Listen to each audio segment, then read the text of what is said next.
Ako si Prinsesa Amara at ang aking ama ay si Haring Edmundo, ang hari ng kaharian ng Eldoria. Sa kabila ng karangyaan at kasaganaan ng aming kaharian, may isang anino ng kalungkutan na bumabalot sa aming pamilya. Ilang buwan na ang nakalipas nang misteryosong mawala ang aking ina, ang Reyna Ilara.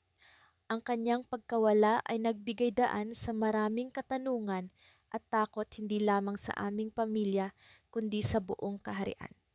Isang malamig na gabi habang ako'y naglalakad sa palasyo, narinig ko ang aking ama na may kausap sa kanyang silid-aralan. Ang kanyang tinig ay puno ng pag-aalala at kalungkutan. "Hindi ko na alam ang gagawin, kaibigan," sabi niya sa kanyang matalik na tagapayo, si Sir Reginald. "Kailangan kong hanapin si Elara. Hindi ako makakapayag na mawala siya ng ganoon na lamang." Agad akong pumasok sa silid at sinabi, "Ama, hayaan mo akong samahan ka sa paghahanap kay Inang Reyna. Hindi kita pababayaan." Nagulat si ama sa aking pagpasok, ngunit agad ding ngumiti, puno ng pasasalamat. "Amara, anak, ang iyong tapang ay walang kapantay. Ngunit ito ay isang mapanganib na misyon. Hindi kita kayang isugal." "Ama," sagot ko, "ang aming pamilya ay hindi buo kung wala si Inang Reyna. Kailangan natin siyang hanapin, magkasama." Nagkatitigan kami ni ama, puno ng pag-intindi at determinasyon sa aming mga mata. Alam namin na sa kabila ng panganib, kailangan naming magkasamang harapin ang pagsubok na ito. Kinabukasan, handa na kami ni ama para sa aming paglalakbay. Nagpulong ang aming kaharian upang magbigay ng suporta at mga panalangin. Ang aming mga kabalyero ay nagbigay pugay, handang sumama upang protektahan kami sa aming pakikipagsapalaran. Habang kami naglalakbay, naramdaman ko ang malamig na hangin na tila nagbabadya ng panganib.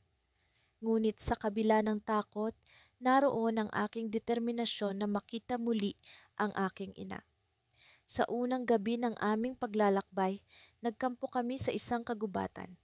Habang nakaupo sa tabi ng apoy, nag-usap kami ni ama tungkol sa mga alaala namin kay Inang Reyna. Ang kanyang nangiti, ang kanyang halakhak, lahat ng ito ay nagbibigay sa amin ng pag-asa na siya'y muling matatagpuan.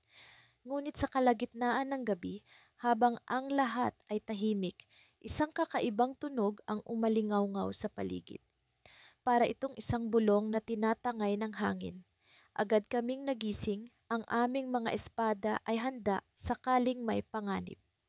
"Ama, may naririnig ka ba?" tanong ko, puno ng kaba. Tumango si ama at kami naglakad palayo sa kampo upang sundan ang tunog. Sa gitna ng kagubatan, nakita namin ang isang lumang puno na may kakaibang ukit sa kanyang katawan. Isang simbolo na hindi namin maipaliwanag. Ngunit sa ilalim nito, isang maliit na kahon ang nakabaon. Puno ng pag-aalinlangan, ngunit puno rin ng pag-usisa. Binuksan namin ang kahon. Sa loob nito ay may isang sulat, nakasulat sa mahalagang papel na may pamilyar na letra. "Edmundo at Amara," ang simula ng sulat. "Kung ito ay inyong natagpuan, nangangahulugan lamang na nagsimula na ang inyong paglalakbay sa tunay na katotohanan." Napatingin kami ni ama sa isa't isa, puno ng gulat at pagkamangha. Ano ang ibig sabihin ng sulat na ito? Sino ang nag-iwan nito dito sa gitna ng kagubatan? Sa mga katanungang ito ay nagsimula ang mas malalim na misteryo na aming haharapin. Sa aming patuloy na paghahanap sa nawawalang reyna, hindi ko maiwasang mag-isip kung paano nagbago ang aming maliit na kaharian mula nang siya'y mawala. Ako si Prinsesa Amara at kasama ko ang aking ama, si Haring Leonidas, na hindi nagpatinag sa kanyang tungkulin kahit na ang kalungkutan ay mistulang ulap na nagbabadya sa kanyang mga mata. Nagsimula ang aming paglalakbay sa isang kakaibang araw, habang ang mga ibon ay tila tahimik at ang hangin ay may dalang kakaibang lamig. Sa unang bahagi ng aming pakikipagsapalaran, natuklasan namin ang isang mahiwagang mapa na naglalaman ng mga simbolo at marka na hindi namin maunawaan. Ito ay isang piraso ng masalimuot na palaisipan na dapat naming lutasin. Sa gitna ng aming paglalakbay, habang kami ay tumatawid sa makakapal na kagubatan, naramdaman ko ang bigat ng responsibilidad na nasa aking balikat. Ako ang prinsesa ng kaharian, ngunit hindi ako nag-iisa sa laban na ito. Ang aking ama, na matapang at matatag, ay patuloy na nagbibigay ng lakas sa akin sa kabila ng kanyang sariling pag-aalala. Amara, sa tingin mo ba'y nasa tamang direksyon tayo? Tanong ni ama habang tinitingnan niya ang mapa na tila isang mahiwagang scroll. Hindi ko sigurado, ama, sagot ko, pilit na binabasa ang mga simbolo. Ngunit nararamdaman kong malapit na tayo sa isang bagay na mahalaga. Habang kami nagpapatuloy, napansin ko ang kakaibang anyo ng mga puno at ang tila hindi natural na katahimikan ng paligid. Sa isang iglap, narinig namin ang tila mga kaluskos sa likuran namin, ngunit wala kaming nakitang kahit anong kakaiba. Ang ganitong mga sandali ay nagdudulot ng takot sa akin, ngunit alam kong kailangan kong manatiling matatag para sa aming layunin. Bigla, sa di kalayuan, nakita namin ang isang lumang tore na halos natatakpan ng mga baging at puno. Ang tore ay tila itinayo mula sa mga bato na may mga ukit na katulad ng nasa mapa. Ang aking puso ay bumilis ang tibok. Ito ba ang lugar na magdadala sa amin sa nawawalang reyna? Amara, tingnan mo ang mga ukit sa tore, sabi ni ama habang itinuturo ang mga simbolo. Ito ang mga nasa mapa. Lumapit kami sa tore, ang aking mga palad ay pawisan sa pag-aasam. Habang kami pumasok sa loob, naramdaman ko ang kakaibang presensya, isang tila mumunting bulong na nagmumula sa pader ng bato. Ang lugar na ito ay puno ng misteryo at may kung anumang lihim na naghihintay na matuklasan. Sa loob ng tore, natagpuan namin ang isang lumang aklat na tila nagliliwanag sa ilalim ng mahina at dilaw na liwanag. Binuksan ito ni ama at sa kanyang mga paglingon sa pahina, nakikita ko ang kaseryosohan sa kanyang mukha. Ang aklat ay naglalaman ng mga kwento at talinghaga tungkol sa isang sinaunang sumpa na bumabalot sa aming kaharian. Amara, tila may kinalaman ang sumpa na ito sa pagkawala ng iyong ina. Sabi ni ama, ang kanyang tinig ay puno ng pag-aalala at pag-unawa. Kailangan nating malaman ang buong kwento. Patuloy kaming nag-usisa sa loob ng tore at sa bawat hakbang, nararamdaman ko ang paglapit namin sa isang mahalagang tuklas. Hanggang sa bigla, sa isang bahagi ng pader, natagpuan namin ang isang lihim na pintuan na bahagyang nakabukas. Ang pintuan ay tila nag-aanyaya sa amin na pumasok sa kung anumang lihim na nakatago sa likod nito. Nagpasya kaming pumasok at sa likod ng pintuan, natagpuan namin ang isang maluwang na silid na puno ng sinaunang kasangkapan at mga sulat. Sa gitna ng silid, may isang altar na may nakapatong na korona na naglalabas ng kakaibang liwanag. Ang korona ay may mga ukit na katulad ng sa mapa at ito ay tila nagbabanta, ngunit nagpapaalala ng kapangyarihan. Ngunit sa likod ng altar, sa isang sulok ng silid, natagpuan namin ang isang lumang salamin. Sa salamin ay hindi namin nakikita ang aming mga sarili, kundi ang imahe ng isang babae, ang reyna, ang aking ina. Siya'y tila nagtatrabaho sa isang mahiwagang ritual. Ang kanyang mga mata ay puno ng determinasyon, ngunit may halong pag-aalala. Ama, ano ito? Tanong ko, ang aking tinig ay nanginginig sa pagkagulat. Amara, tila ang iyong ina ay bumalik sa ibang anyo. Sagot ni ama, ang kanyang tinig ay puno ng pag-aalala. Kailangan nating malaman kung paano siya makakauwi. Ngunit bago pa man kami makapag-isip ng susunod na hakbang, ang imahe sa salamin ay biglang naglaho at ang silid ay binalot ng kadiliman. Ang aming nararamdaman ay tila isang misteryosong puwersa na nag-uudyok sa amin na ipagpatuloy ang aming paghahanap sa masalimuot na palasyo ng kapalaran. At sa sandaling iyon, Natanto namin na ang aming paglalakbay ay hindi pa tapos. Ang nawawalang reyna ay tila nasa pagitan ng dalawang mundo at kami nasa gitna ng pag-unawa sa komplikadong daan patungo sa kanyang kaligtasan. Ngunit paano kami makakatawid sa misteryosong hadlang na ito? Ito ang tanong na patuloy na bumabalot sa aming isipan habang kami naglakbay palayo sa tore, patungo sa susunod na kabanata ng aming pakikipagsapalaran. Sa gitna ng dilim, ang liwanag ng pag-asa ay nananatiling gabay namin, ngunit ang daan ay puno ng mga lihim at pagsubok na dapat naming harapin. Sa ilalim ng madilim na kalangitan, habang ang mga bituin ay nagliliwanag sa kanilang mga posisyon, kami ng aking anak na si Prinsesa Elara ay nagpatuloy sa aming paglalakbay upang hanapin ang nawawalang reyna, ang aking mahal na asawa at ang kanyang mapagmahal na ina. Ang aming paglalakbay ay puno ng hindi inaasahang balakid at mga misteryo na tila naglalayong subukan ng aming tatag at pananampalataya sa isa't isa. Sa simula ng aming paglalakbay, kami ay naglakbay patungo sa kaharian ng Arendelle, isang lugar na kilala sa mga mahiwagang nilalang at mga sinaunang propesya. Ang mga bundok nito ay puno ng mga alingawngaw ng mga kwento ng mga nakaraan, at ang mga kagubatan ay tila nababalot ng kababalaghan. Sa gitna ng kagubatan, kami ay nakatagpo ng isang matandang manghuhula na nagngangalang Serafina. Siya ang nagbigay sa amin ng una naming palatandaan, isang lumang mapa na may mga simbolo na tila nagkukwento ng isang sinaunang lihim. Habang kami ay naglalakbay, palagi kong iniisip si Elara.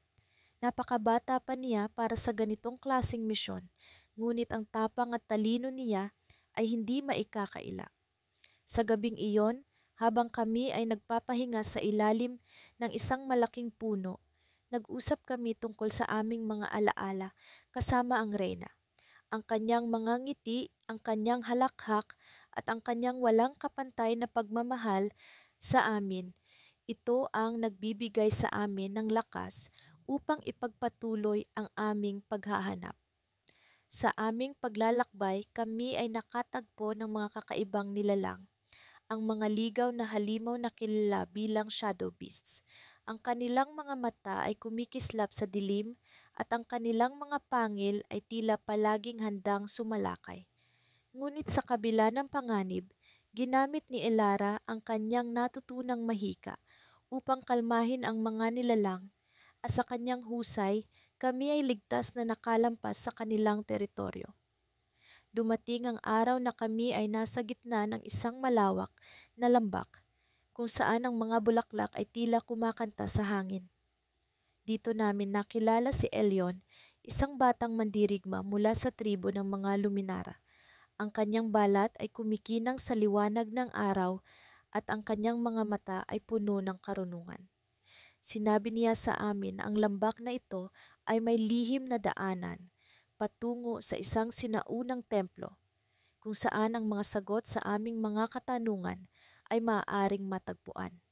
Nang kami ay makarating sa templo, ang lugar ay tila nababalot ng isang mahiwagang enerhiya. Ang mga dingding nito ay puno ng mga inskripsyon at sa gitna ay isang altar na may isang mahiwagang kristal. Nang hawakan ni Elara ang kristal, isang liwanag ang lumabas at bumalot sa kanya. Sa liwanag na iyon, nakita namin ang isang pangitain, ang reyna, buhay at ligtas, ngunit nasa isang lugar na puno ng mga anino at kadiliman. Ang pangitain ay nagbigay sa amin ng bagong pag-asa, ngunit ito rin ay nagbigay sa amin ng takot sa kung ano ang maaaring kaharapin sa aming paglalakbay. Sa aming pag-alis mula sa templo, napansin ko ang kakaibang ekspresyon sa mukha ni Elyon. Ang kanyang mga mata ay tila may sinasabing hindi niya mabigkas. Ngunit sa halip na magtanong, kami ay nagpatuloy sa aming paglalakbay patungo sa direksyon na itinuro ng pangitain. Habang kami ay naglalakbay patawid sa isang matarik na bangin, biglang lumitaw ang isang grupo ng mga mandirigma na may mga itim na balabal. Ang kanilang mga galaw ay tulad ng hangin, mabilis at walang ingay. Kami ay napalibutan at ang kanilang pinuno, isang babaeng may mahahabang buhok na tila gawa sa anino, ay lumapit sa amin. Ang kanyang tinig ay malamig at puno ng awtoridad. Walang sino man ang makakarating sa lugar ng kadiliman nang walang paalam. Sa puntong iyon, naramdaman ko ang takot na bumalot sa aking puso. Ang mga mandirigma ay tila may alam tungkol sa aming pakay at ang kanilang intensyon ay hindi mabuting pakikitungo. Ngunit bago pa man kami makapaghanda, si Elyon ay lumitaw sa aming tabi. Ang kanyang mga mata ay nagliliwanag at sa isang iglap, siya ay nagpalabas ng isang makapangyarihang liwanag na nagtaboy sa mga mandirigma. Kami ay nakaligtas, ngunit ang mga tanong sa aking isipan ay hindi maalis. Sino si Elyon? Ano ang kanyang tunay na layunin sa aming paglalakbay?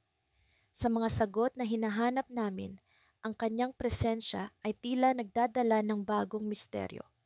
Habang kami ay nagpatuloy, ang takot at pag-aalinlangan ay bumabalot sa akin. Ang aming paglalakbay ay hindi lamang tungkol sa paghahanap sa reyna, ngunit tila ito ay puno ng iba pang mga lihim na hindi namin inaasahan. At sa bawat hakbang na aming tinahak, isang bagay ang malinaw. Ang aming paglalakbay ay nagiging mas komplikado at ang mga sagot ay maaaring hindi lamang tungkol sa reyna. Ang aming hinaharap ay puno ng hindi tiyak na mga daan.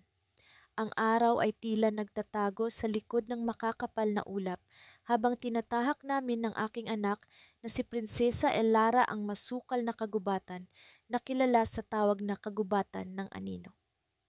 Ayon sa mga alamat, ito raw ang lugar kung saan huling nakita ang Reyna Althea, ang aking mahal na asawa at ina ni Elara. Ang mga puno rito ay tila mga higanting bantay na nagmamasid sa bawat aming kilos at ang kanilang mga dahon ay bumubulong ng mga lihim na hindi namin mawari. Ama, natitiyak mo bang ito ang tamang daan? Tanong ni Elara habang pilit na iniilawan ng kanyang lampara ang madilim na daan. Oo, anak, ayon sa huling sulat ng iyong ina, dito siya nagpunta upang alamin ang lihim ng mga nawawalang alahas ng kaharian. Tugon ko habang iniisip ang bawat salitang isinulat ni Althea sa kanyang liham. Ang mga alahas na iyon ay hindi lamang mga simpleng hiyas. Ito ang mga simbolo ng kasaysayan at kapayapaan ng aming kaharian. Kailangang maibalik ang mga ito kasabay ng pag-uwi ni Althea. Habang kami naglalakad, napansin kong tila may kakaibang enerhiya ang paligid.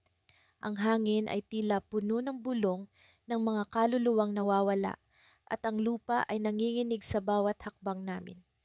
Nagsimula akong makadama ng pag-aalala sa kaligtasan namin, ngunit pinilit kong hindi ito ipahalata kay Elara. Nararamdaman mo rin ba? Tanong niya habang mahigpit na hinahawakan ang aking kamay. Tumango ako. Oo, hindi ito normal na kagubatan, ngunit kailangan nating magpatuloy. Nagpatuloy kami sa paglalakad hanggang sa marating namin ang isang maliit na liwanag mula sa isang bukal sa gitna ng kagubatan. Ang liwanag ay nagmumula sa mahiwagang bato na nasa gitna ng bukal. Nakakabigani ito, ngunit tila may kung anong puwersang humihila sa akin palapit dito. Ama, baka ito ang hinahanap natin, sabi ni Elara habang tinuturo ang bato. Lumapit kami at aking inabot ang bato. Bigla kong naramdaman ang malamig na simoy ng hangin na tila nagdadala ng mga boses mula sa nakaraan. Ang bawat isa ay tila bumubulong ng mga sekreto at pahiwatig. Isang imahe ang sumagi sa aking isipan, si Althea. Nakatayo sa harap ng isang mahiwagang pinto na may ukit ng mga sinaunang simbolo. Ang pinto ay tila nag-aanyaya, ngunit may pakiramdam ng panganib na bumabalot dito. Bigla akong nagising mula sa imaheng iyon at muling bumalik sa kasalukuyan. May nakita ka bang kakaiba? Tanong ni Elara, puno ng pag-asa sa kanyang mga mata. Oo, anak. Ang iyong ina ay nasa likod ng isang mahiwagang pinto. Kailangan nating hanapin ito, sagot ko habang pilit na inaalala ang detalye ng imahe. Nang kami magpatuloy, natagpuan namin ang isang landas na tila naglalaman ng mga bakas ng paa. Sinundan namin ito hanggang sa makarating kami sa isang malawak na puwang na natatanaw ang isang lumang templo. Ang templong ito ay tila matagal nang iniwan ng panahon, ngunit may kakaibang kapangyarihan na bumabalot dito. Ama, ito kaya ang templong nakita mo sa iyong pangitain? Tanong ni Elara habang pinag-aaralan ang bawat ukit sa dingding ng templo. Maaaring ito nga, anak, ngunit kailangan nating mag-ingat. Hindi natin alam kung ano ang naghihintay sa loob. Babala ko habang pinagmamasdan ang pintuang gawa sa matibay na kahoy na may ukit ng mga simbolo. Habang papalapit kami sa pinto, biglang bumukas ito ng kusa. Isang malamig na hangin ang lumabas mula sa loob at naramdaman ko ang pagdaos-dos ng takot sa aking gulugod. Ngunit hindi ko ito ininda. Kailangan naming makita kung ano ang nasa loob. Nagpalitan kami ng tingin ni Elara at sabay kaming pumasok. Sa loob ng templo, ang dilim ay tila kumakain sa liwanag ng aming lampara. Ngunit sa kabila nito, nakita namin ang mga anino ng mga nakaraang naghahanap sa kanilang mga nawawalang mahal sa buhay. Sila'y mga kaluluwang hindi mapalagay, hinihintay ang kanilang panahon upang makauwi. Habang lumalalim kami sa templo, narinig naming muli ang mga boses. Ngunit sa pagkakataong ito, malinaw na ang mga ito ay boses ni Althea. Tinatawag kami. Elara, Hari Arik, ang boses na iyon ay puno ng pag-aalala at pagmamahal. Malapit na kayo. Bigla kaming napahinto nang marating namin ang isang silid na may malaking salamin sa gitna. Habang kami lumapit, nakita namin ang anyo ni Althea sa loob nito, tila nakulong sa isang dimensyong hindi namin maabot. Ama, kailangan nating iligtas siya. Desperadong sigaw ni Elara habang kumakapit sa aking braso. Ngunit bago pa man kami makakilos, ang anyo ni Althea ay naglaho at ang salamin ay nabasag sa harap namin. Kasabay nito, ang buong templo ay nagsimulang magiba. Tila may puwersang gustong ilibing kami sa ilalim ng mga guho nito. Elara, tumakbo! Ang sigaw ko habang hinilas siya palayo. Sa likod ng aming isipan, alam naming ito'y hindi pa ang katapusan. Ngunit kailangan naming makalabas at bumalik upang maisalba ang Reyna Althea at ang aming pag-asa ay nasa kamay ng tadhana. Habang kami nagtatakbuhan palabas ng templo, isang bagay ang gumambala sa amin. Isang anino ang sumulpot sa aming daraanan. Ito'y may anyo ng isang tao, ngunit ang mga mata nito ay nagliliyab ng dilaw. Ano ang ibig sabihin nito? Sino siya? Ang mga tanong na ito ay naiwan sa aming isipan habang patuloy kaming tumatakbo, hindi alam ang kahihinatnan ng aming paglalakbay. Sa aming paglalakbay, unti-unti nang bumabalik ang liwanag sa aming landas. Ang mga alon ng hangin ay tila nagsasayaw kasama ng mga dahon ng mga punong kahoy. Ang mga ito'y parang mga mata na nakamasid sa bawat hakbang namin. Ang prinsesa, si Althea, ay may taglay na kakaibang lakas. Sa kabila ng kapansin-pansing pagod na rin sa aming paglalakbay, hindi siya bumibitaw at sa bawat hakbang namin ay tila mas lalong tumitibay ang kanyang loob. Amang hari, ang sabi ni Althea habang kami naglalakad sa isang makipot na daan sa kagubatan. May nararamdaman ka bang kakaiba? Parang may puwersang pumipigil sa atin mula sa pag-abot sa layunin natin. Napahinto ako sandali at tiningnan siya. Nararamdaman ko rin ang sinasabi niya. Isang hindi maipaliwanag na presensya na tila pumipigil sa amin.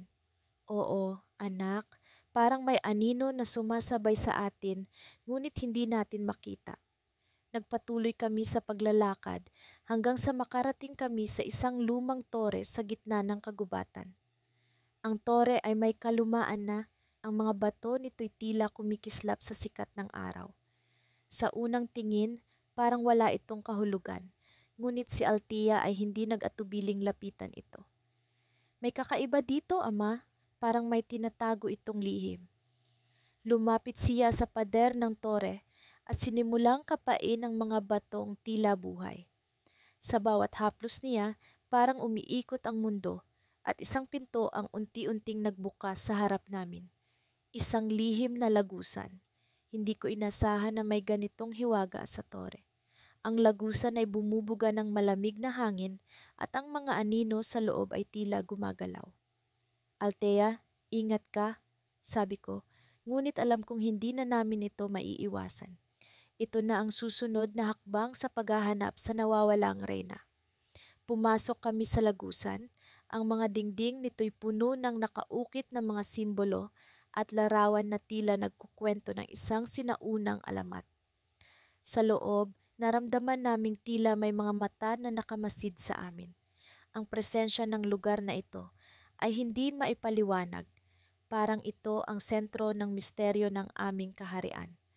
Nagpatuloy kami sa paglalakad sa madilim na pasilyo hanggang sa marating namin ang isang malawak na silid na puno ng mga lumang libro at pergamino. Sa gitna ng silid ay naroon ang isang mataas na altar na may nakapatong na korona. Ang korona ay kumikislap sa kakaibang liwanag at tila may sariling buhay. Amang hari, tingnan mo ito, bulong ni Althea habang tinitingnan ang korona. Parang ito ang susi sa lahat ng misteryo. Ngunit bago pa man namin magawang lapitan ang korona, isang malakas na hangin ang biglang bumalot sa silid at ang mga libro sa paligid ay nagsimulang lumipad, tila mga ibong nag-aalay ng kanilang mga kwento sa amin. Sa gitna ng kaguluhan, isang figura ang unti-unting lumitaw. Isang babae na may maharlikang kasuotan, ang kanyang mukha ay natatakpan ng belo. Sinong naririto? Tanong ko, ang aking boses ay puno ng pag-aalala. Si Althea ay napaatras. Ang kanyang kamay ay mahigpit na nakahawak sa akin. Ang babae ay lumapit sa amin, ang kanyang mga mata ay tila may kakaibang liwanag. Ako ang tagapangalaga ng lihim ng tore. Sabi niya, ang kanyang boses ay puno ng awtoridad at misteryo. Ang korona ay bahagi ng mas malawak na kwento. Isang kwento na hindi lamang tungkol sa nawawalang reyna, kundi tungkol sa inyong kaharian. Napalunok ako. Ramdam ko ang bigat ng kanyang mga salita. Ano ang ibig mong sabihin? Paano ito makakatulong sa amin na mahanap ang reyna? Ngunit bago pa man siya makasagot, ang korona ay biglang nagningning ng mas maliwanag at isang pwersang hindi nakikita ang bumalot sa amin. Ang silid ay tila umikot at kami ay nahulog sa isang panibagong dimensyon ng liwanag at kadiliman. Nang bumalik ang aming paningin, kami nasa isang hindi pamilyar na lugar. Isang palasyo na tila nasa pagitan ng realidad at imahinasyon. Ang mga pader ay puno ng mga larawan ng aming pamilya, ngunit may isang kakaibang detalye na nagpatindig ng balahibo ko. Ang reyna ay naroon, ngunit sa tabi niya ay isang figura na kamukha ko. Amang hari, bulong ni Althea, ang kanyang boses ay puno ng takot at pagkalito. Ano ito? Ano ang ibig sabihin nito? At doon ko napagtanto na ang aming paghahanap ay hindi lamang tungkol sa nawawalang reyna. Ito'y tungkol sa mga lihim ng aming pamilya, sa mga kwentong hindi pa nasusulat at sa isang katotohanan na magbabago sa lahat ng bagay na alam namin. Habang kami nakatayo sa harap ng mga larawan, naramdaman ko ang isang puwersang nag-uudyok na kami na magpatuloy. Ngunit paano namin haharapin ang katotohanan na ito kung ang mismong oras at espasyo ay tila nagkukubli ng mas malalalim na sikreto? Sa silid-aralan ng palasyo, habang ang mga tala ng gabi ay unti-unting sumisilip sa mga bintana, naramdaman ko ang malamig na hangin na tila bumabalot sa akin.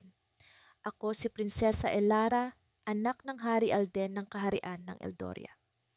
Sa tabi ko, ang aking ama na hawak ang isang lumang mapa ng palasyo, ang parehong mapa na matagal na naming pinag-aaralan upang hanapin ang nawawala naming reyna, si Reyna Leora, na nawala sa misteryosong pagkakataon ng ilang buwan na ang nakalipas. Elara, bulong ng aking ama habang pinagmamasdan ang mapa.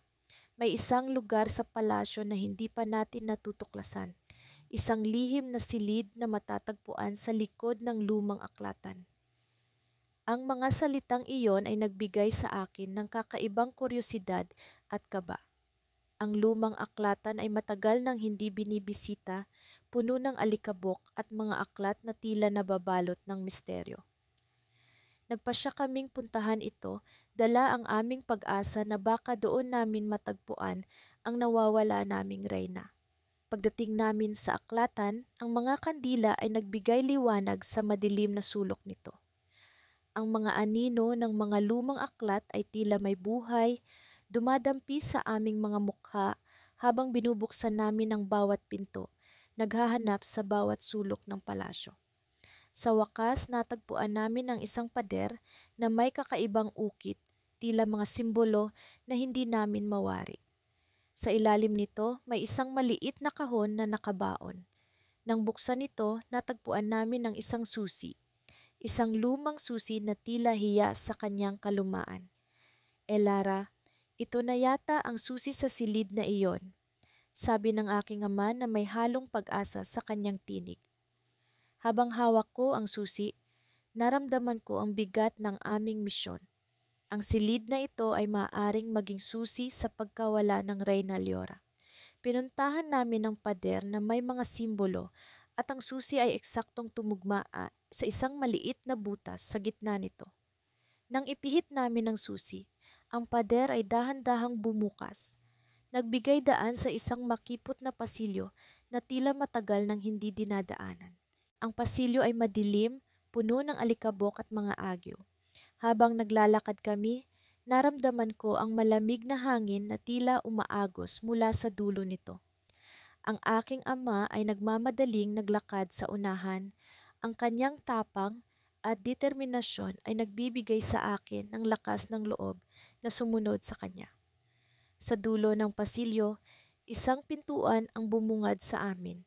Isang pintuan na may mga ukit ng mga diwata at mga dragon. Tila isang pintuan patungo sa ibang mundo. Nang buksan namin ang pintuan, ang aming mga mata ay nagulat sa aming nakita. Isang silid na puno ng mga lumang alipin at mga isinumpang nilalang na tila nakatulog sa loob ng mahabang panahon. Sa gitna ng silid, isang trono ang nakatayo at sa trono, isang figura na tila nakapikit, nakasuot ng damit na pangreyna. Hari Alden, Prinsesa Elara, isang tinig ang dumating mula sa likuran namin. Isang tinig na pamilyar ngunit hindi namin inaasahan. Matagal ko na kayong hinihintay. Ang figura sa trono ay dahan-dahang bumangon at sa kanyang pagbangon, nagising ang mga nilalang sa paligid. Ang aking puso ay tumibok ng malakas, ang kaba at takot ay bumalot sa akin. Hindi ko mawari kung ito nga ba ang aming Reyna Leora o isa lamang ilusyon na nilikha ng silid na ito. Mahal kong Reyna? Tanong ng aking ama. Ang kanyang tinig ay puno ng pag-aalala at pag-asa. Ngunit bago pa man makasagot ang figura, isang anino ang lumitaw mula sa likuran nito. Isang anino na may hawak na espada nakatutok sa amin. Hindi kayo dapat narito, sabi ng anino, ang kanyang tinig ay malamig at puno ng galit.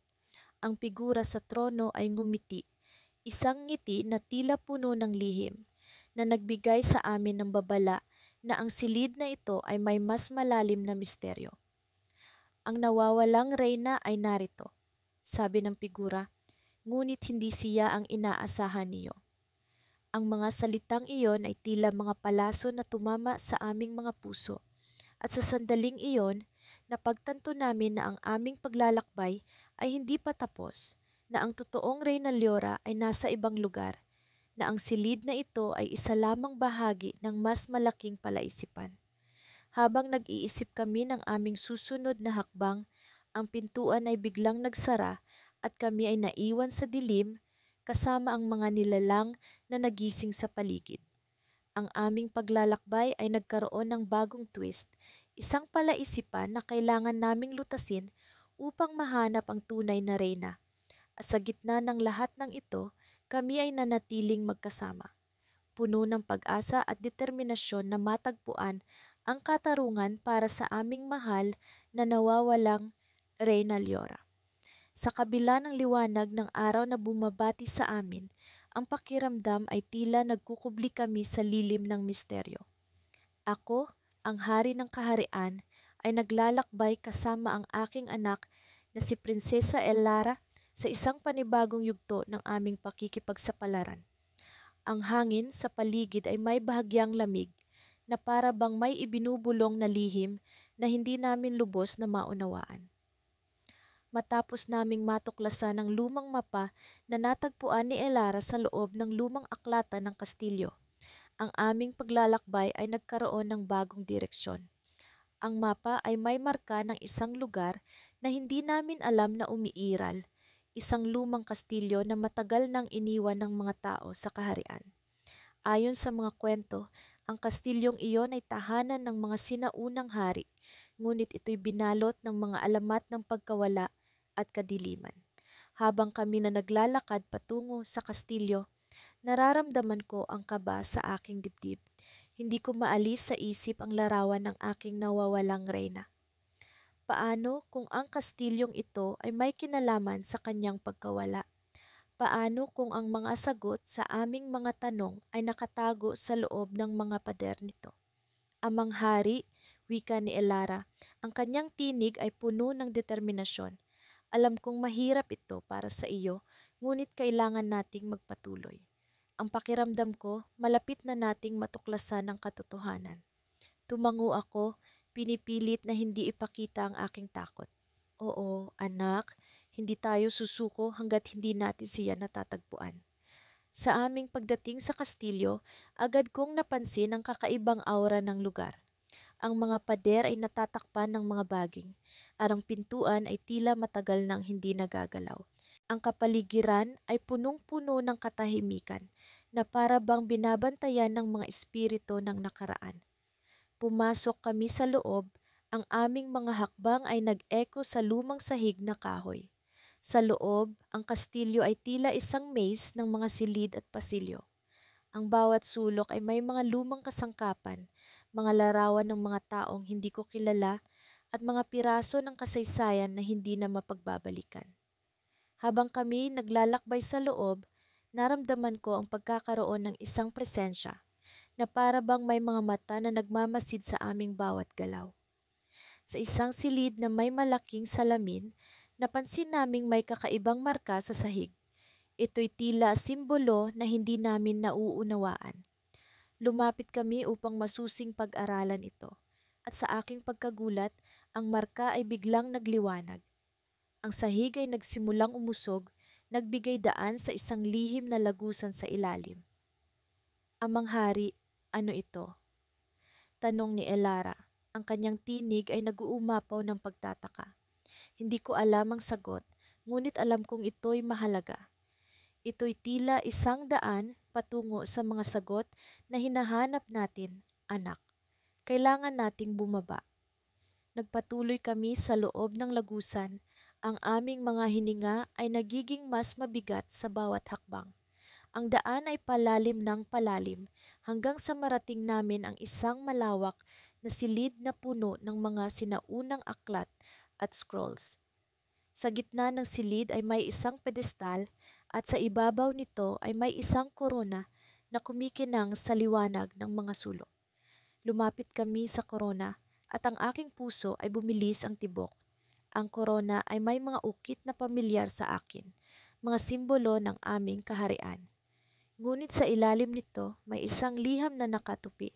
Kinuha ko ang liham at sa aking pagbasa, ang aking mundo ay tila nabaliktad. Ang mga salitang nakasulat ay mula sa aking reyna at ang kanyang mensahe ay nagbigay liwanag sa kanyang pagkawala. Sa ilalim ng kastilyo, sa pusod ng kadiliman, naroon ang hiwagang bumabalot sa akin. Hanapin ninyo ang susi sa nakatagong lihim ng aking pamilya. Habang kami nagmamasid sa paligid, biglang narinig namin ang isang ingay mula sa likuran.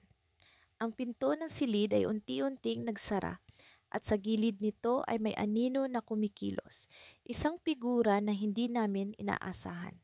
Amang hari, may tao! Sigaw ni Elara. Ang kanyang tinig ay puno ng takot. Hindi ako makapaniwala sa aking nakikita.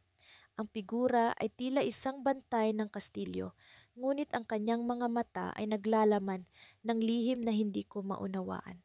Siya'y ngumiti at sa kanyang kamay ay may hawak na susi. Ano ang ibig sabihin nito? Tanong ko. Ang aking tinig ay nanginginig sa kaba. Ngunit bago pa man kami makagalaw, ang figura ay naglaho. Iniwan kami sa gitna ng silid na puno ng misteryo. Ang kanyang presensya ay nagbigay ng bagong palaisipan na kailangan naming lutasin, isang hiwagang nakaugnay sa aming pamilya. Ang takbo ng aming pakikipagsapalaran ay nagbago sa isang iglap at alam kong ang sagot sa aming mga tanong ay nasa loob ng kastilyo, nakatago sa pusod ng mga lihim na hindi pa namin lubos na nauunawaan. Sa kabila ng nakakapagod na paglalakbay sa malawak na kagubatan, hindi ko maiwasang mag-isip kung paano nga ba namin nahanap ang sarili naming naglalakbay patungo sa hindi tiyak na destinasyon. Ako, ang hari ng kaharian ng Altea, at ang aking anak na si Prinsesa Elara ay magkasamang naglalakbay upang hanapin ang nawawala kong reyna. Ang aming paglalakbay ay puno ng mga palaisipan at panganib. Ngunit sa kabila nito, ang pag-asa ng muling pagkikita ay nananatiling buhay sa aming mga puso. Habang kami ay naglalakbay, napansin ko ang kakaibang liwanag na sumisilip mula sa malayo. Ama, ano kaya iyon? Tanong ni Elara na agad na nagbigay ng pag-uugong sa aking kaisipan. Ang liwanag ay tila nagmumula sa isang lugar na puno ng misteryo. Ang dating kote ng mga mahika kung saan sinasabing ang mga sinaunang salamangkero ay nagkakatipon upang ibahagi ang kanilang kaalaman. Sa palagay ko, anak, ito ang susunod na dapat nating tuklasin. Tugon ko sa kanya habang kami ay patuloy na naglakad patungo sa direksyon ng liwanag. Habang papalapit kami, nararamdaman ko ang kakaibang enerhiya na pumapalibot sa lugar.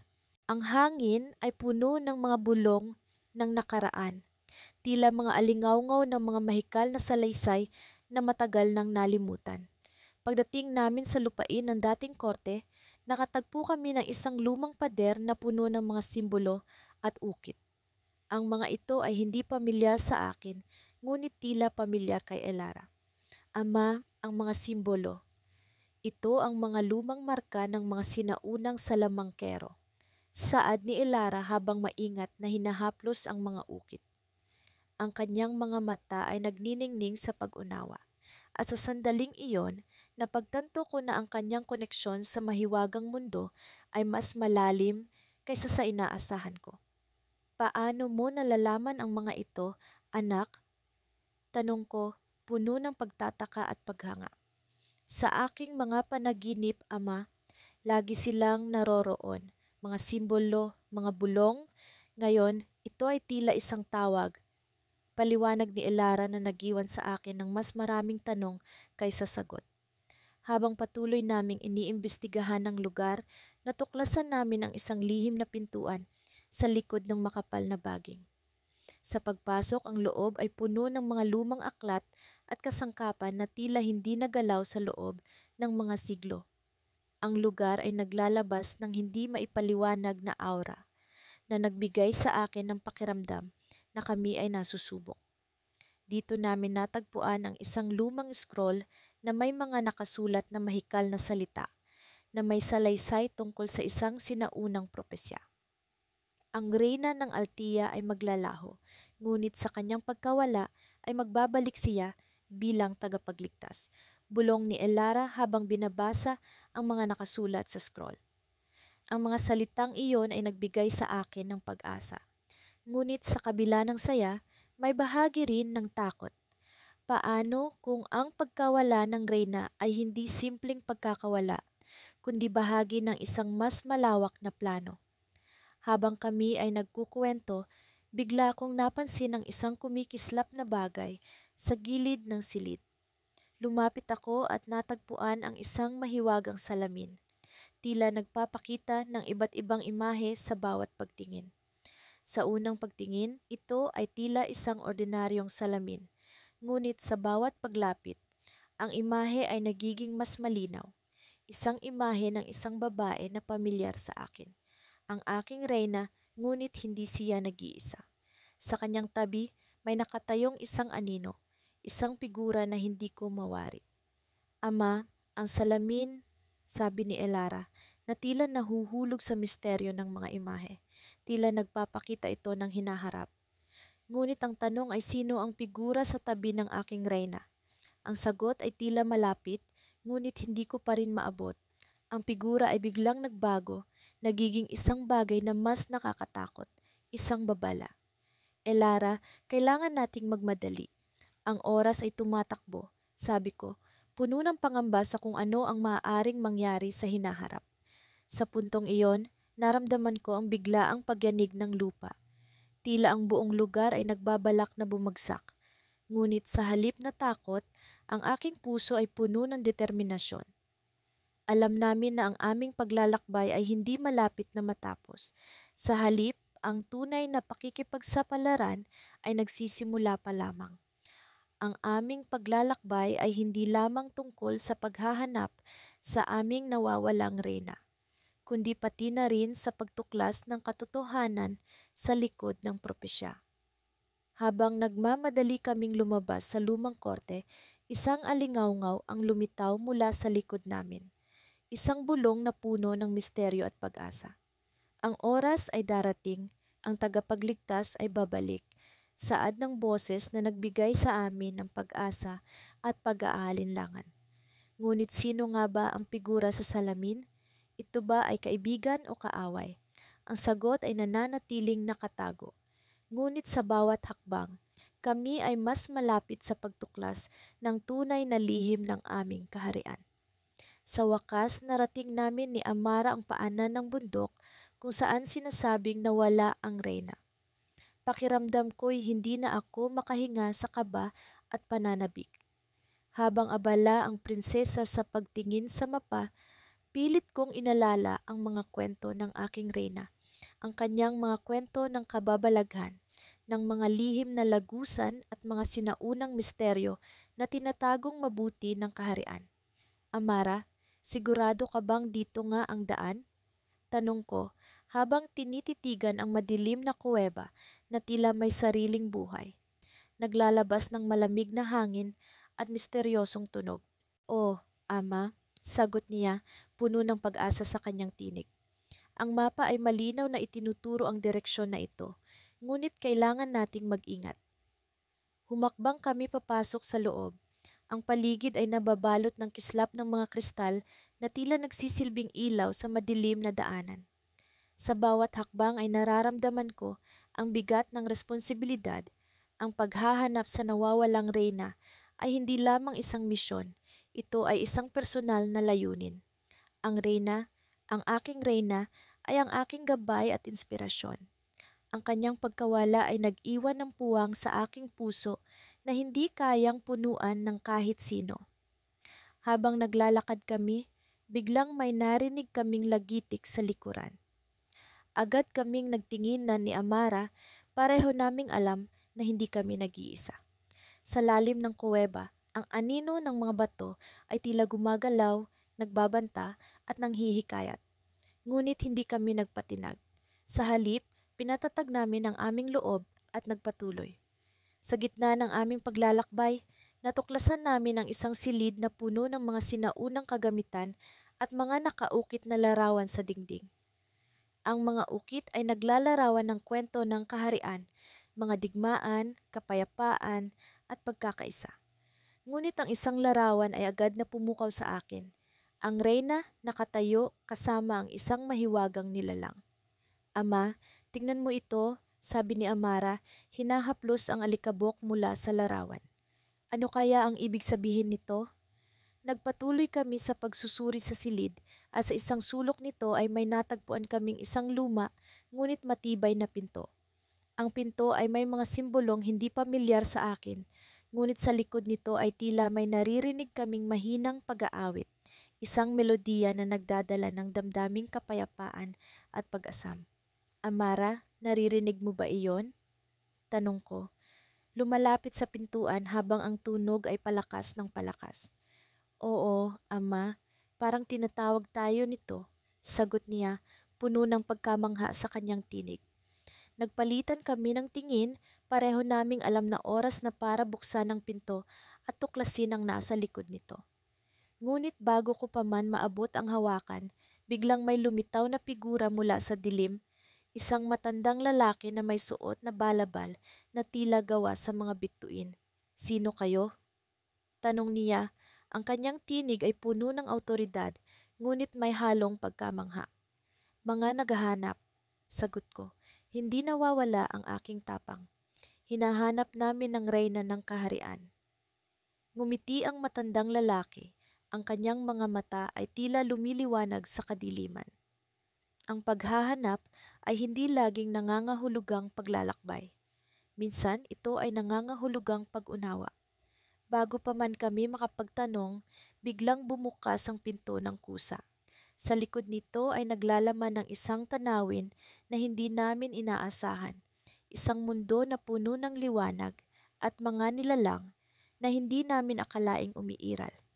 Sa gitna nito ay naroon ang reyna, nakatayo sa tabi ng mahiwagang nilalang na nakita namin sa larawan. Ngunit sa halip na bumalik sa amin, ngumiti lamang siya at nagsalita. Mahal kong hari at prinsesa, ang inyong paglalakbay ay nagsisimula pa lamang. Ang tunay na misteryo ay hindi ang aking pagkawala, kundi ang lihim na nakatago sa inyong kaharian.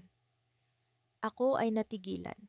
Ang reyna ay narito, hindi nawawala. Ngunit tila may mas malalim pang dahilan sa kanyang pag-alis. Ang kanyang mga mata ay puno ng kaalaman na hindi ko pa nauunawaan. Sa puntong iyon, alam ko na ang aming misyon ay hindi lamang tungkol sa kanyang pagbabalik, kundi sa pag-unawa sa mas malaking larawan na hindi pa namin nakikita. Sa aming harapan, ang mundo ay nagbukas ng mga posibilidad na hindi namin nakalaing umiiral. At sa dulo ng silid na iyon, ang aming tadhana ay naghintay. Isang tadhana na puno ng pagsubok, ngunit puno rin ng pag-asa. Mula sa mga nagdaang araw ng aming paglalakbay, hindi ko na mabilang ang mga pagkakataon na bumungad sa amin ang mga misteryo at hiwagang tila walang kasagutan. Ako si Hari Alden at kasama ko ang aking anak na si Prinsesa Elara sa isang paglalakbay na inaasahan naming magdadala sa amin sa nawawalang Reyna Isolde, ang aking mahal na asawa at ina ni Elara. Sa bawat hakbang ng aming paglalakad, nararamdaman ko ang bigat ng responsibilidad at ang kirot ng pangungulila sa kanyang pagkawala. Sa aming pag-usad sa isang kagubatang tila walang katapusan, napansin ko ang kakaibang katahimikan ng paligid. Ang dating masiglang awit ng mga ibon ay napalitan ng malamig na simoy ng hangin na tila may dalang babala. Ama, nararamdaman mo rin ba ang kakaibang enerhiya? Tanong ni Elara, ang kanyang mga matay naglalayon ng pag-unawa sa hindi maipaliwanag na damdamin. Oo, anak, parang mayroong hindi pangkaraniwang puwersang bumabalot sa lugar na ito. Tugon ko habang mas lalong binilisan ang aming hakbang. Ang kagubatan ay unti-unting nagiging mas makapal at ang mga puno ay nagmistulang mga bantay sa isang lihim na hindi pa namin natutuklasan. Sa gitna ng aming paglalakbay, napansin namin ang isang makitid na daan na tila inukit sa lupa ng mga sinaunang paa. Hindi ito bahagi ng aming orihinal na ruta, ngunit may kung anong puwersa ang nagtutulak sa amin na sundan ito. Ang daan ay nagdala sa amin sa isang malawak na parang kung saan ang liwanag ng araw ay tila mas maliwanag kaysa sa karaniwan. Sa gitna ng parang, mayroong isang kakaibang istruktura. isang sinaunang tore na puno ng mga ukit at simbolo na hindi pamilyar sa akin. Ama, ito kaya ang susi sa pagkawala ni Ina? Tanong ni Elara habang lumapit kami sa tore. Ang kanyang tinig ay puno ng pag-asa at pangamba, isang salamin ng damdaming bumabalot din sa akin. Habang sinasaliksik namin ang paligid ng tore, isang matandang babae ang lumitaw mula sa likod ng mga halaman. Ang kanyang buhok ay puting-puti, ang kanyang mga mata ay tila puno ng mga lihim ng panahon. Hari Alden, Prinsesa Elara, wika niya, na ikinagulat naming pareho. Narito kayo upang tuklasin ang lihim ng tore, ang daang nag-uugnay sa mga mundong nakatago sa inyong kaalaman. Matanda, sino ka? Paano mo alam ang aming mga pangalan? Tanong ko, puno ng pagdududa ngunit naakit sa kanyang misteryosong presensya. Ako si Serafina, ang tagapangalaga ng tore. Marami akong alam tungkol sa inyong hinahanap at sa inyong pagsubok na mahanap si Reyna Isolde. Sagot niya habang inilapat ang kanyang kamay sa pinto ng tore. Ang pinto ay nagbukas ng kusa na naglalantad ng isang hagdan pababa sa kadiliman. Hindi ko maipaliwanag ang puwersang nagtutulak sa akin na magtiwala kay Serafina, ngunit ang kanyang mga mata ay puno ng katotohanan at pag-unawa. Ama, sundan natin siya. Wika ni Elara, ang kanyang kamay ay sumasakop sa akin bilang suporta. Sa aming pagbaba sa hagdanan, naramdaman ko ang malamig na hangin na tila umuungol ng mga kwento ng nakaraan. Ang bawat hakbang ay tila isang pag-usad sa isang mas malalim na misteryo. Sa aming pagdating sa ilalim, naroon ang isang silid na puno ng mga lumang libro at mga palamuti na nagkukwento ng isang sinaunang kaharian. Narito ang mga kwento ng inyong angkan at ng mga lihim na bumabalot sa pagkawala ni Reyna Isolde, sabi ni Serafina habang itinuro ang isang lumang aklat. Ngunit may isa pang bagay na dapat ninyong malaman.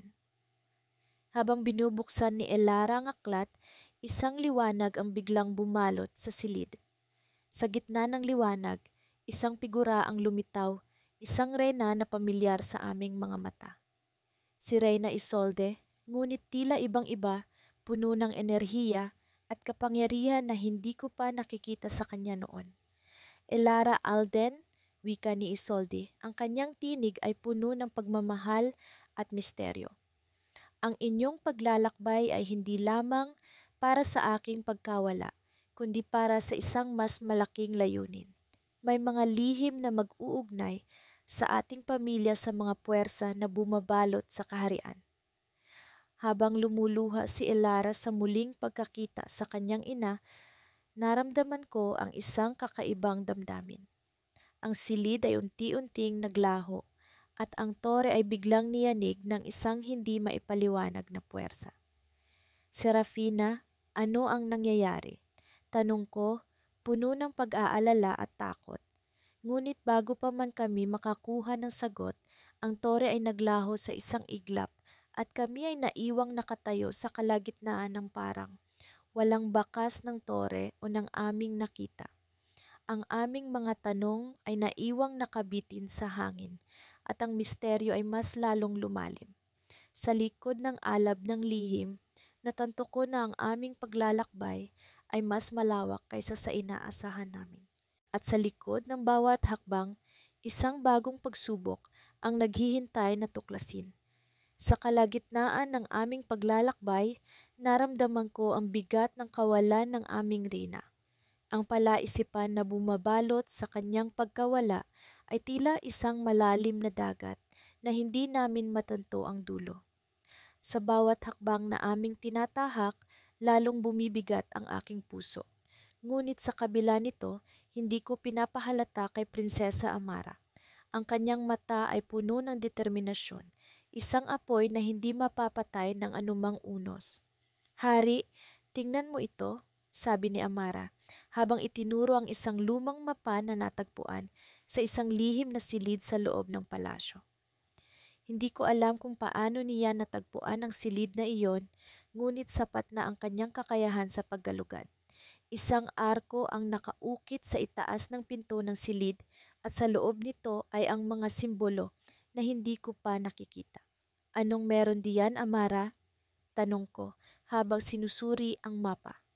Sa gitna ng mapa ay isang pulang X na tila nagmamarka ng isang lugar na malapit sa hangganan ng aming kaharian.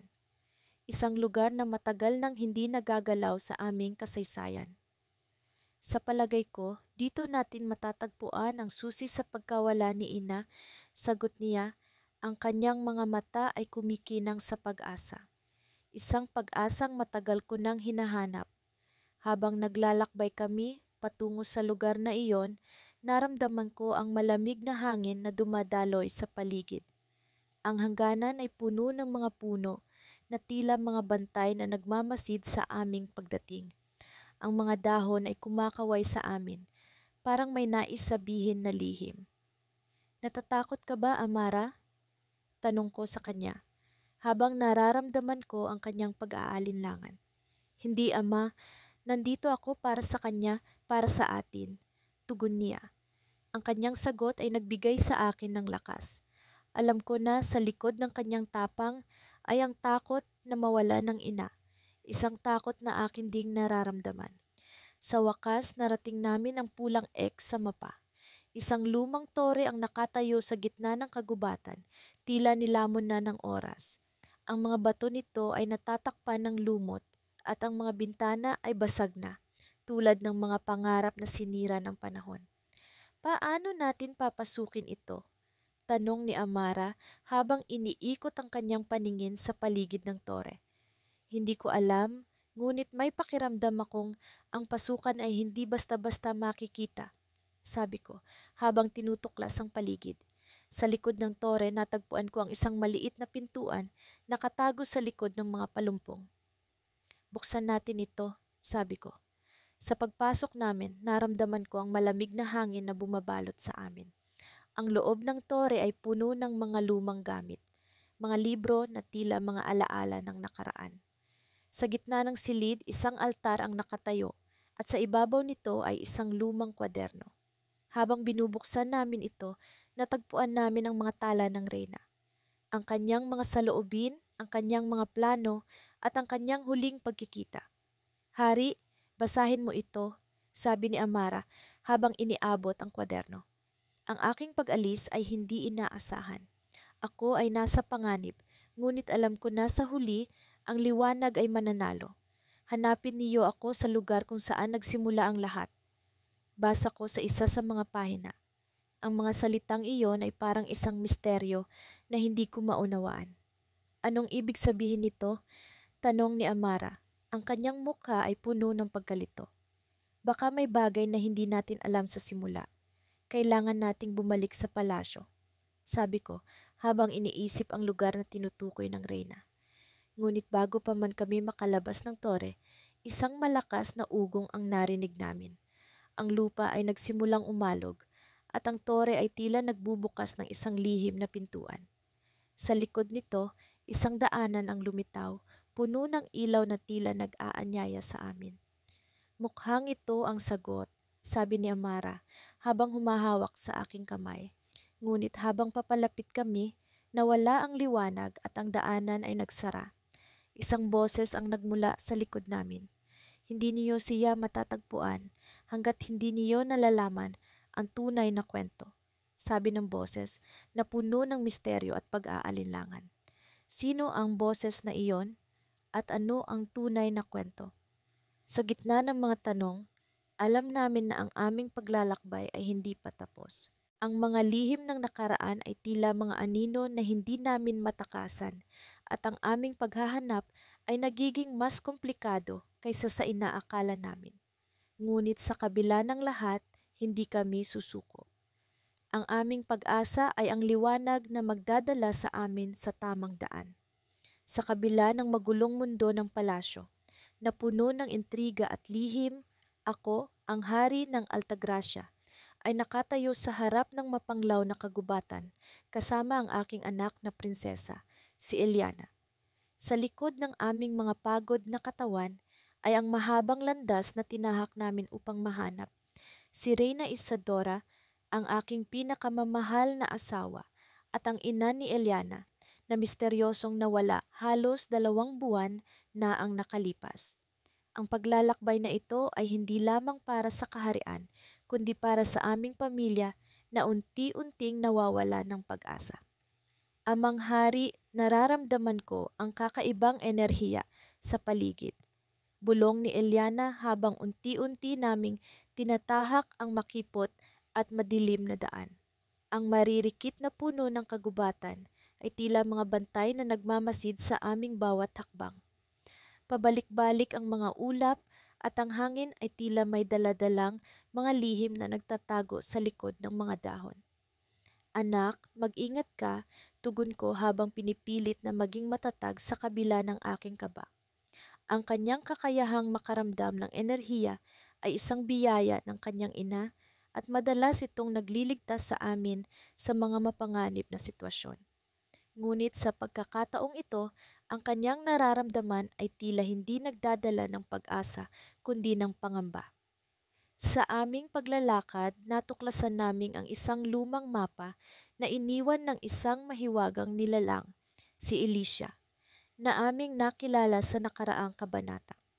Ang mapa ay may mga simbolo na hindi ko mawari, ngunit si Eliana sa kanyang matalas na pag-iisip ay mabilis na nakabuo ng kaisipan kung paano ito gamitin. Ang mga simbolo ay tila isang gabay patungo sa isang lugar na mahirap abutin, isang lugar kung saan maaaring naroon si Isadora. Amang hari, ang mga simbolo ay nagpapahiwatig ng isang bangin na kailangan nating tawirin. Ngunit may babala na narito, isang panganib na hindi natin dapat maliitin. Ang kanyang boses ay puno ng pag-aalala, ngunit ako ay determinado. Ang bangin na ito ay maaaring ang susi sa misteryo ng pagkawala ng Reyna. Nang marating namin ang dulo ng kagubatan, bumungad sa amin ang napakalalim na bangin na tila walang katapusang kadiliman sa ibaba. Ang hangin ay tila humuni ng mga awitin ng mga kaluluwang nawala sa nakaraan. Ang mga bato sa paligid ay tila mga lumang bantay na matagal nang nagbabantay sa mga lihim ng lugar na ito. Anak, kailangang magtiwala tayo sa ating lakas at sa ating mga kakayahan. Sa kabila ng panganib, alam ko na nasa dulo ng bangin ang kasagutan sa pagkawala ni Isadora. Sabi ko kay Eliana, pilit na pinapawi ang kanyang pangamba. Amang hari, may nararamdaman akong kakaibang presensya sa paligid. Tila may nagmamasid sa atin, bulong ni Eliana, ang kanyang mga mata ay naglalakbay sa bawat sulok ng paligid. Ang kanyang babala ay nagbigay sa akin ng kaba, ngunit ang aking determinasyon ay matibay. Kinuha ko ang mga lubid na dala namin at sinimulang itali ito sa matibay na puno. Alam kong ang paglusong sa bangin ay mapanganib, ngunit ito lamang ang daan patungo sa kasagutan. Isa-isa kaming bumaba, pinipilit na hindi magpaapekto sa nakakatakot na kadiliman na nakapaligid sa amin. Sa gitna ng aming pagbaba, bigla kong naramdaman ang paggalaw ng hangin, tila may isang bagay na mabilis na dumaan. Anak, mag-ingat, sigaw ko kay Eliana, ngunit huli na. Isang anino ang mabilis na lumitaw mula sa likod ng mga bato. At bago pa man kami makapag-react, isang mahiwagang nilalang ang lumitaw, isang nilalang na hindi ko pa nakita sa buong buhay ko. Ikaw ang hari ng Alta Gracia at ikaw, Prinsesa Eliana. Hindi ninyo dapat tinatahak ang landas na ito. Wika ng nilalang, ang kanyang tinig ay tila nagmumula sa lahat ng direksyon, nakakatakot ngunit puno ng awtoridad. Nasaan si Reyna Isadora? Tanong ko, pilit na itinatago ang aking takot. Alam kong ang nilalang na ito ay maaaring may kasagutan sa aming mga tanong. Siya ay narito, ngunit hindi sa paraang inaasahan ninyo. Sagot ng nilalang at sa kanyang mga salita ay naramdaman ko ang malamig na hangin na tila tumagos sa aking puso. Ang mga mata ni Eliana ay puno ng pag-aalala, ngunit hindi siya natinag. Alam kong pareho kaming handang harapin ang anumang misteryo na naghihintay sa amin. Sa bawat saglit na lumilipas, ang aming determinasyon ay lalong tumitibay. Ngunit bago pa man kami makapagtanong muli, ang nilalang ay biglang naglaho. Iniwan kami sa gitna ng bangin, puno ng mga tanong at walang kasagutan. Sa pagkakataong iyon, naramdaman ko ang bigat ng aming misyon at sa kabila ng aming tapang, ang katotohanan ay hindi ko pa rin alam kung ano ang susunod na mangyayari. Ang bangin ay tila naglalaman ng lihim na hindi pa namin nauunawaan. Isang lihim na maaaring magbago sa kapalaran ng aming pamilya at ng buong kaharian. Ngunit sa kabila ng lahat, alam kong kailangan naming magpatuloy. Sa bawat hakbang, ang aming pag-asa ay lumalakas kahit pa ang landas na aming tinatahak ay puno ng kadiliman.